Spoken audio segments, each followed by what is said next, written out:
Hello. हमारा next chapter है biotechnology and its application. इस चैप्टर में हम पढ़ेंगे कि बायोटेक्नोलॉजी को अप्लाई कैसे किया जाता है। सबसे पहले बायोटेक्नोलॉजी को एग्रीकल्चर यानी कि खेती बाड़ी में इस्तेमाल किया जाता है, जहाँ पे हम जेनेटिकली मॉडिफाइड क्रॉप्स बना सकते हैं या फूड की प्रोसेसिंग को इम्प्रूव कर सकते हैं। बायोटेक्नोलॉजी को मेडिसिन के फील्ड में भी यूज़ किया जा सकता है, जहाँ पे हम बीमारी को डायग्नोस करने के नए तरीके ढूंढ सकते हैं ताकि बीमारी का पता जल्दी चल जाए, और थेराप्यूटिक्स यानी बीमारी का इलाज करने के नए तरीके ढूंढ सकते हैं। डायग्नोस्टिक मतलब बीमारी का पता लगाना एंड थेराप्यूटिक्स मतलब उसका इलाज करना। नेक्स्ट, बायोटेक्नोलॉजी का एप्लीकेशन एनवायरनमेंट में भी होता है, यानी कि बायो रिमीडिएशन, एनवायरनमेंट को साफ करना, वेस्ट ट्रीटमेंट, वेस्ट मटेरियल को जल्दी डिग्रेड करना, या एनर्जी प्रोडक्शन में भी बायोटेक्नोलॉजी का यूज़ किया जा सकता है।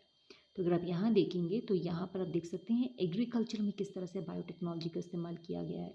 ऐसी राइस है जो स्ट्रेस टॉलरेंट है, यानी कि वो गर्मी और ठंड को बर्दाश्त कर सकती है। मल्टीपल इंसेक्ट रेजिस्टेंट कॉटन, एक ऐसा कॉटन जिसमें कीड़े नहीं लगते हैं। जेनेटिकली मॉडिफाइड राइस, जिसमें न्यूट्रिएंट की क्वालिटी बहुत हाई होती है। ट्रांसजेनिक मस्टर्ड, यानी इस मस्टर्ड में किसी और का डीएनए प्रेजेंट है। जेनेटिकली मॉडिफाइड ब्रिंजल, किसी और का डीएनए इस ब्रिंजल में प्रेजेंट है। हर्बिसाइड टॉलरेंट अनियन, एक ऐसा प्याज जो केमिकल हर्ब्स को किल करने वाले केमिकल्स को टॉलरेट कर लेता है, इसमें डैमेज नहीं होता है। एंड ट्रांसजेनिक मेज, ऐसी मक्की जिसमें फॉरेन डीएनए अटैच्ड हो।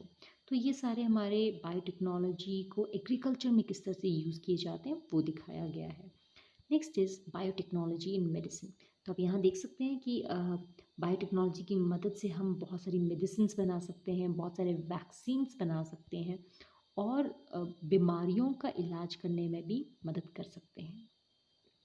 बायोटेक्नोलॉजी इन एनवायरनमेंट की अगर हम बात करें तो बायोटेक्नोलॉजी की मदद से हम पानी में या हवा में फैलने वाले कंटामिनेंट्स यानी पोल्यूटेंट को साफ करने में मदद कर सकते हैं। बायो कोरोजन कंट्रोल, यानी कि हम लोग कोरोजन और रस्ट को प्रिवेंट कर सकते हैं ताकि हमारा जो मेटल्स हैं उसमें जल्दी जंग ना लगे, वो डैमेज ना हो।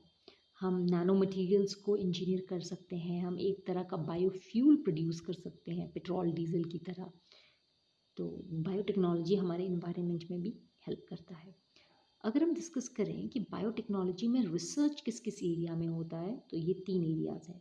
सबसे पहला, प्रोवाइडिंग बेस्ट कैटलिस्ट, यानी कि एक ऐसा माइक्रो ऑर्गेनिज्म प्रोड्यूस करना जो हमारे लिए काम करे। इसको हम बोलते हैं genetically modified organism, GMO, genetically modified organism. This is called GMO, right. उस जीएमओ के सर्वाइव करने के लिए बेस्ट कंडीशन देना, यानी कि अच्छे बायो रिएक्टर्स प्रोड्यूस करना ताकि वो ज़्यादा से ज़्यादा प्रोटीन बना सके। And providing best downstream technology to purify the protein, और जो प्रोटीन बना है उसे डाउनस्ट्रीम टेक्नोलॉजी की मदद से प्योरीफाई करना ताकि वो कोई साइड इफ़ेक्ट ना दे।